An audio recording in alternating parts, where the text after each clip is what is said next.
नमस्कार, आप देख रहे हैं DDNRST। समाजवादी पार्टी प्रमुख अखिलेश यादव ने आखिर ऐसा क्यों कहा? अंत में सब मरोगे, इसलिए कम से कम लोकतंत्र को बचाने के लिए आगे आ जाओ। Basic report. लड़की के बारे में पूछोगे नहीं पूछोगे? आप बताओ किस पार्टी के वो जिन लोगों ने अन्याय किया है? बताओ बीजेपी के मुख्यमंत्री के स्वजाति लोग हैं कि नहीं है? क्यों नहीं उनकी टांग पे गोली मार रहे हैं पुलिस? आम आदमी पार्टी से नहीं, आम आदमी पार्टी की चर्चा मत करो। अभी मुख्य है कि यूपी में एक बेटी के साथ हरदोई में घटना हुई, एक बेटी के साथ प्रतापगढ़ में घटना हुई, फतेहपुर में हुई, गाजीपुर में हुई। और देखिए पुलिस कितनी होशियार है और बीजेपी वाले कितने होशियार हैं कि पोस्टमार्टम में अगर पिता को शक है कि इसका बलात्कार हुआ है तो सैंपल क्यों नहीं लिए गए? एक प्रोसीजर को क्यों नहीं फॉलो किया गया? पोस्टमार्टम करा करके बेटी को दाह सजा करा दिया। कौन जिम्मेदार है इसके लिए? भाई एडमिनिस्ट्रेशन की जिम्मेदारी बनती है कि अगर कल को पिता के शक करेगा, पूछेगा कि मेरी बेटी के साथ बलात्कार हुआ है कि नहीं हुआ है, तो आपने क्या सैंपल कलेक्ट किया था क्या? सोचिए, सैंपल ही नहीं कलेक्ट हुआ। सर, भारतीय जनता पार्टी के और मैं तो आपसे भी कहूंगा, अंत में सब मरोगे, इसलिए कम से कम लोकतंत्र बचाने के लिए आगे आ जाओ आप लोग। सर, महोबा के जिलाध्यक्ष है बीजेपी के, ये देंगे। अब ये बीजेपी का नया खेल क्या है ये बताओ?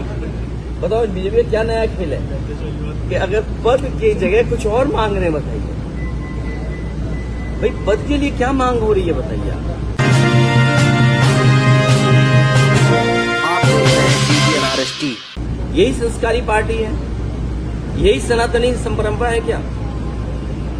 हमारे मुख्यमंत्री जी अपने आप को योगी कहते हैं, पूरी बीजेपी कहती है कि हम सनातनी परंपरा को बचाना चाहते हैं। क्या यही सनातन परंपरा है?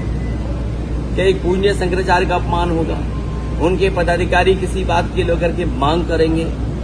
फतेहपुर में जो बेटी के साथ हुआ, और याद रखना मुझे जानकारी मिली है उस बाग में ये पहली घटना नहीं है।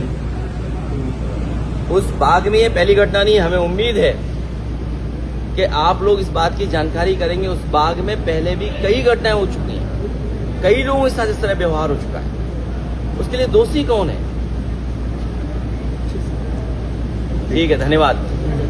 ले गया है वहाँ उन्हें जाने दिया गया, मतलब मीडिया को एंट्री नहीं दी गई है। वो मीडिया वाले जाने, ये सरकार अलग तरह की है।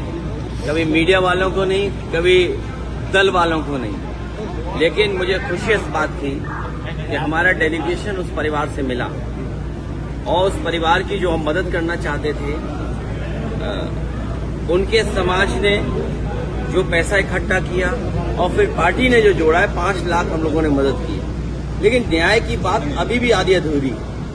उस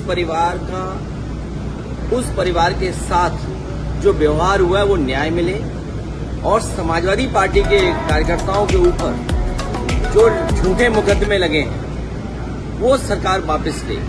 क्या आप न्याय दिलवाने कल जाएंगे जैसा आपका